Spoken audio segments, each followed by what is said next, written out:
Bonjour Monsieur Plat, vous êtes responsable des infrastructures informatiques de la Caisse nationale d'assurance vieillesse. Tout le monde connaît de nom la CNAV, mais est-ce que vous pouvez nous citer quelques chiffres clés et puis nous parler des missions principales de la DSI? La Caisse nationale d'assurance vieillesse gère les retraites du régime général et pour cela s'appuie sur des CARSAT, des caisses d'assurance retraite et de santé au travail, anciennement les CRAM. Elle s'appuie également sur des CGSS, des caisses générales de sécurité sociale. Nous avons une direction informatique unifiée à la date d'aujourd'hui qui, elle, a pour mission d'une part d'être opérateur auprès de la sphère sociale, c'est-à-dire qu'on travaille en partenariat avec l'ensemble des partenaires de la sphère sociale, et en même temps on pilote des systèmes d'information.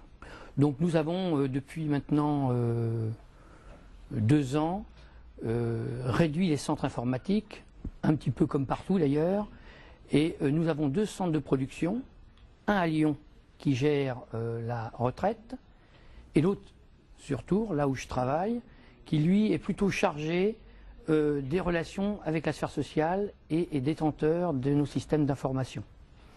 Et nous avons 2 centres d'intégration, un à Paris qui travaille pour Lyon et un à Marseille qui travaille pour Tours. D'accord, vous êtes partout en fait. Un peu. Et donc début 2011, vous avez lancé un grand projet de consultation pour refondre votre infrastructure de stockage. Qu'est-ce qui vous a motivé? Alors qu'est-ce qui nous a motivé? Le premier motif, c'était bien sûr un motif financier. Donc l'infrastructure devenait coûteuse et on arrivait en fin de maintenance. Donc en fait on a saisi l'opportunité de lancer un appel d'offres ouvert auprès des différents partenaires pour une solution intégrée qui nous permette de travailler en mode service au sein de la DSI. Pourquoi? Parce qu'à la Tour, on se développe et on doit prendre des applications de façon rapide en ayant toutes les ressources à disposition. Donc c'était un des premiers motifs. Et puis derrière, on avait bien sûr des contraintes, de la haute disponibilité. Il faut savoir qu'aujourd'hui, on a 36 000 internautes connectés à notre système d'information. Il fallait pouvoir faire nos sauvegardes de l'ensemble des baies de disques, à la fois pour le monde mainframe et le monde open, de façon cohérente, et pouvoir basculer sur notre centre de secours en moins de 2 heures. Merci beaucoup.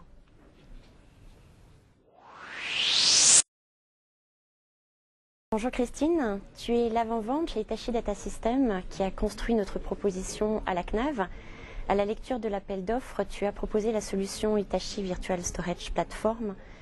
Est-ce que tu peux tout d'abord nous expliquer en quelques mots cette solution et nous expliquer également les raisons qui t'ont poussé à préconiser cette solution? À la lecture de l'appel d'offres, nous avons effectivement proposé une solution basée à partir de VSP, Virtual Storage Platform. Pourquoi cette solution? D'abord parce que la plateforme VSP supporte les environnements mainframe et open, ce qui était une demande de la CNAV. Également, cette baie permet un partitionnement interne de la machine, c'est-à-dire que l'on peut cloisonner les données dans le cas de multi-environnements. La solution qui a été proposée à la CNAV est une solution de réplication entre 2 sites. C'est une réplication synchrone et nous utilisons le logiciel TrueCopy synchrone. Cette solution est supervisée et administrée avec une plateforme centralisée qui permet donc de superviser cet environnement par les équipes de la CNAV. Nous avons également proposé 2 classes de services à la CNAV qui est à base de disques SAS 10K et qui permet une optimisation des coûts. Et notamment, ces disques sont utilisés pour tout ce qui est clone et snapshot pour la sauvegarde image de la CNAV. Nous avons également proposé à la CNAV le SIM Provisioning. Cette solution sera utilisée dans l'environnement open et elle permet de ne consommer que ce qui est utilisé, donc de réduire les coûts. Et via un striping des données, elle permet également d'optimiser les performances. Je te remercie Christine. Merci bien. Bonjour Reni, tu es le responsable technique chez Hitachi Data Systems en charge de la CNAV. Peux-tu nous parler des spécificités de ce projet? Il y avait 2 spécificités. La première, c'est le planning. On avait 3 mois pour tout faire, la migration et l'objectif final qui était le PRA avec un arrêt de coup de poing. La deuxième spécificité concernait la contrainte logistique, où il fallait changer de salle et migrer la partie mainframe et la partie open sur la même infrastructure dans les délais impartis. Donc on a utilisé une méthode de migration par copie du côté mainframe en moins de 6 heures, et pour la partie open, on a utilisé la méthode de virtualisation avec une grosse migration one-shot 2 semaines avant le PRA. Je te remercie. Merci. Et maintenant, nous allons retrouver Monsieur Plat.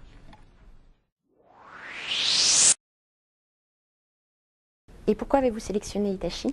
Alors nous avons sélectionné Hitachi parce que en fait il y avait dans la réponse une très bonne lisibilité par rapport aux critères principaux qu'on avait énoncés. En plus, la notoriété d'Hitachi n'était plus à refaire, et donc en fait en termes de fiabilité, de performance et aussi de surveillance de l'infrastructure, nous étions sûrs d'avoir une solution adaptée à nos besoins. J'ai cru comprendre que le projet de déploiement était soumis à un planning très serré. Vous pouvez m'en dire plus? Tout à fait. Le planning devait s'étendre sur une durée de 3 mois, de septembre à novembre, avec un jalon important, un exercice de plan de secours en réel au 27 novembre. Donc nous avons établi avec les équipes d'Hitachi un rétro-planning pour pouvoir positionner d'une part l'architecture à mettre en place physiquement sur le centre de Tours, et d'autre part le test de l'ensemble des serveurs pour pouvoir être au rendez-vous à cette date. Et ce que je peux dire, c'est qu'aujourd'hui, c'est pari tenu, grâce aux compétences à la fois de Hitachi et de mes équipes, nous avons tenu les plannings avec succès. Alors Monsieur Plat, où en êtes-vous aujourd'hui? Bien aujourd'hui, je suis serein. Le projet est pratiquement terminé. Il nous reste quelques tests de performance pour voir si en fait la demande par rapport à ce qui a été mis en place correspond vraiment. Mais aujourd'hui, le projet est clos et les équipes travaillent aujourd'hui dans le cadre d'un complément de formation pour permettre d'acquérir l'ensemble des compétences liées à cette nouvelle infrastructure. Et je suppose que vous avez plein d'autres projets, plusieurs autres axes d'évolution? Oui, dans le cadre de cette infrastructure, nous aimerions mettre en place le provisioning sur le mainframe, comme on a pu le faire sur la partie open, car il faut savoir que sur la partie open, nous avons réussi à dégager 25% à peu près de gain d'espace disque. Donc on pense pouvoir faire la même chose sur la partie mainframe. Nous avons également un deuxième projet qui est dans la continuité de la gestion de ces infrastructures, qui est un projet de VTL qui nous permettrait de diminuer notablement notre espace de robotique. Vous avez aussi adopté une démarche green. Donc le green, c'est vrai que c'est important pour le groupe Hitachi Limited et pour Hitachi Data Systems également. Comment les technologies HDS peuvent répondre à vos objectifs de Green IT, de Green Storage? Alors, tout d'abord, il faut savoir que la CNAV s'inscrit dans le Grenelle 2 de l'environnement et notre direction générale nous demande, bien entendu, de diminuer les consommations. Donc, en fait, l'objectif qui nous a été donné pour l'année 2012, c'est 12% d'économie d'énergie. Alors, la solution Hitachi était au niveau de l'appel d'offres et de loin la meilleure solution, puisque en fait en emprise au sol, les racks 19 pouces bien sûr prennent moins de place, et la technologie de disque 2,5 pouces nous amène un gain en termes de climatisation. Je vous remercie.